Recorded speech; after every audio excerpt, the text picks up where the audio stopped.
Everyone, ఇది evening mini blog. మా అమ్మ ఇక్కడ మినపప్పు అయితే రుబ్బుతుంది రేపు మార్నింగ్ ఇడ్లీ అని. మా ఇంట్లో అందరికి ఇష్టమైన బ్రేక్ఫాస్ట్ ఉందంటే అది ఇడ్లీ. సో దీంతో కొబ్బరి చట్నీ, అది కూడా సన్నీలో నూరుకున్న కొబ్బరి చట్నీ చాలా టేస్టీగా ఉంటుంది. ఒక్కొక్కరికి ఒక్కొక్క కాంబినేషన్ అయితే ఇష్టం అనమాట. సో ఈరోజు ఏంటంటే నెక్స్ట్ డే మార్నింగ్ కానీ ఇంకా అమ్మ అయితే టమాటా చట్నీ, ఇంకా కొబ్బరి చట్నీ, అలాగే బయట నుంచి తెచ్చిన గారెలు, దాంతో వచ్చిన కూర, వంకాయ కూర. మా ఊళ్ళో వంకాయ కూర బాగుంటుంది. సో దాంతో మేము చల్లదనంతో నంచుకొని తినేసాము.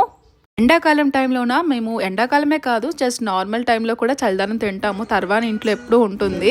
సో ఫ్రెష్గా తర్వాని అనేది మా అమ్మ తోడు పెట్టి ఉంచేస్తుంది అనమాట. సో దాని తర్వాత మా జున్నుగాడికి రోజుకి ఒక పప్పాయి ముక్కలు అయితే తింటుంది. ఇక్కడ తోటలు ఉన్నాయి, ప్రతి ఒక్కటి కూడా వెజిటేబుల్స్ అన్నీ కూడా ఎక్కువగా కెమికల్స్ అటువంటివన్నీ చాలా తక్కువగా ఉంటుంది. ఇంకా ఇక్కడికి వచ్చానంటే ఎప్పుడు కూడా ఆయన అయితే ఐస్ క్రీమ్స్ తీసుకొని వస్తారు. మాకైతే పెప్సీస్ అంటే చాలా ఇష్టం అనమాట. అందుకే నాకు ఎక్కువగా ఇష్టమైంది ఆరెంజ్, ఇంకా గ్రేప్స్.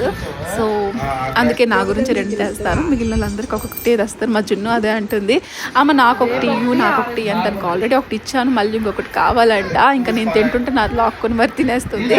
సో మా ఇద్దరం ఇదే దెబ్బలాట ఆడుకుంటుంటాము ఊర్లో ఉన్న చిన్న పిల్లల్లాగా.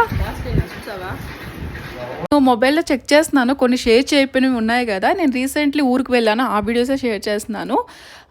అందుకే ఇంకా రేపటి నుంచి అయితే రెగ్యులర్గా వీడియోస్ అయితే వస్తాయి. ఛానల్ ఎవరైనా కొత్తగా చూస్తుంటే సబ్స్క్రైబ్ చేసుకోండి. ఆ రోజు మా అమ్మ ఏంటంటే చికెన్ బిర్యానీ ఇంకా మటన్ కర్రీ కావాలి ఆ రోజు చేసింది మధ్యాహ్నానికి. సో ఆ రోజు నాకు ఫుల్గా ఒంట్లో బాగాలేదు. ప్రజెంట్ ఉన్న రోజులు కూడా నాకు హెల్త్ అస్సలు బాగాలేదు. కానీ ఏదో ఒక్కొక్కలా ఉన్నాను. చిన్న చిన్న వీడియోస్ అయితే క్లిప్స్ షూట్ చేసుకున్నాను అంతే. మన ఛానల్ని ఎవరైనా కొత్తగా చూస్తుంటే సబ్స్క్రైబ్ చేసుకోండి. మరొక వీడియోలో మళ్ళీ కలుద్దాం. నైట్కి బజ్జీలు తీసుకొని వచ్చారు.